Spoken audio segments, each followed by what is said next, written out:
Hello everyone, welcome to my channel. আশা করি সবাই খুব ভালো আছেন আর আমরাও খুব ভালো আছি।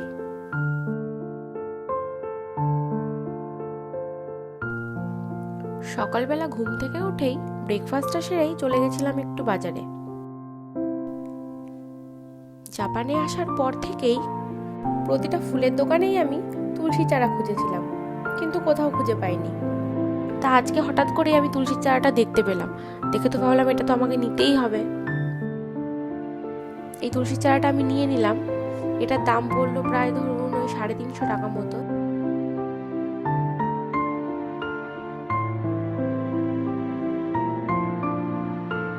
আমার এই ছোট বেলকনিটাই শুধু এখন এই পুঁইশাক গাছটাই আছে।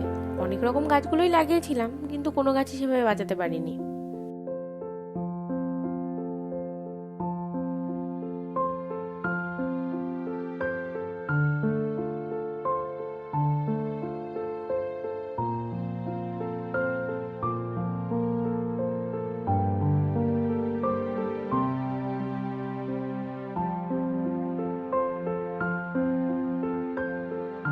ওয়াশিং মেশিনে জামা কাপড়গুলো ধুতে দিয়েছিলাম, আর 3 মিনিট মতো বাকি আছে।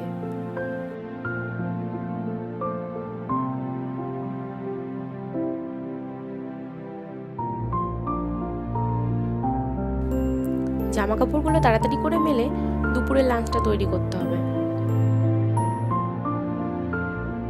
আজকে দুপুরের লাঞ্চে বানাবো একদম সিম্পল একটা জাপানিজ ডিশ, যেটাকে জাপানি ভাষায় বলে চিকেন খারে।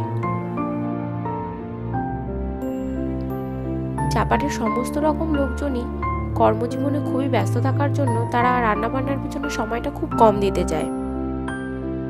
তারা যখনই রান্নাবান্না করে যাতে সেটা তাড়াতাড়ি হয়ে যায়, তারা সেই জন্য সেইভাবেই সবকিছুর প্রিপারেশনটা নেয়।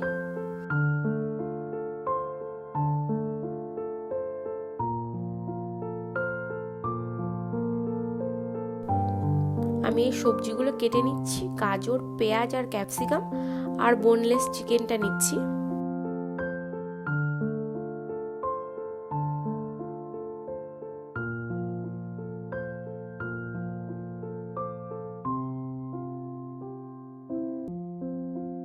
জলটা এখন গরম হয়ে গেছে, আর এখন এর মধ্যে প্রথমে গাজরটা অ্যাড করে দেব, কারণ গাজরটা একটু গলতে একটু টাইম লাগবে।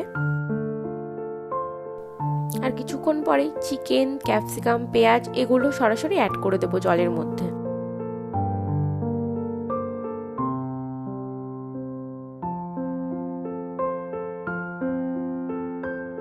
এই যে মশলাটা দেখতে পাচ্ছেন, এটা দিয়ে একটু সময় জাল দিলেই জাপানিজ খারে তৈরি।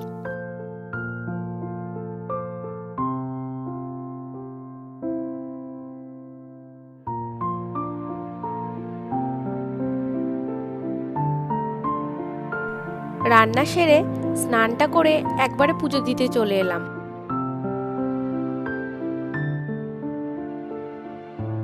ঠাকুরের প্রসাদে সবসময় তুলসী পাতা ছোটবেলা থেকে দিয়ে আসছি, না দিলে আর মন ভরে না। দেখুন, গাছ থেকে দুটো তুলসী পাতা তুলেও আমি ঠাকুরকে দিয়ে দিয়েছি। দুপুরের লাঞ্চটা সেরে দুজন এখন বেরিয়ে পড়েছি বাইরে। আজকে আপনাদের একটা জিনিস দেখাবো। জাপানের অলিতে গলিতে যেখানেই আপনি যাবেন এই মেশিনগুলোকে দেখতে পাবেন। এর নাম হচ্ছে ভেন্ডিং মেশিন। জাপানি ভাষায় এর নাম জিদোহান বাইকি। এই পয়সা দেওয়ার জায়গাটা রয়েছে, এখান দিয়ে পয়সাটা ঢুকিয়ে দিলে আর আপনার যেটা পছন্দ সেটাই প্রেস করতে হবে, আর জিনিসটার সাথে সাথে চলে আসবে।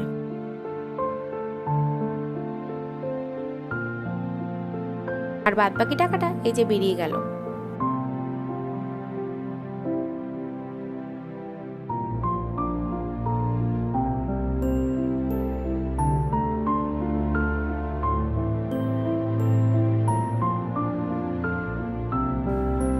এই জুসটা খেতে খেতে এখানে ব্লগটা শেষ করছি। সবাই ভালো থাকবেন, সুস্থ থাকবেন, আর ভিডিওটি যদি ভালো লেগে থাকে প্লিজ সবাই লাইক, কমেন্ট অ্যান্ড শেয়ার করবেন, আর চ্যানেলটিকে ফলো করে দেবেন। Bye bye.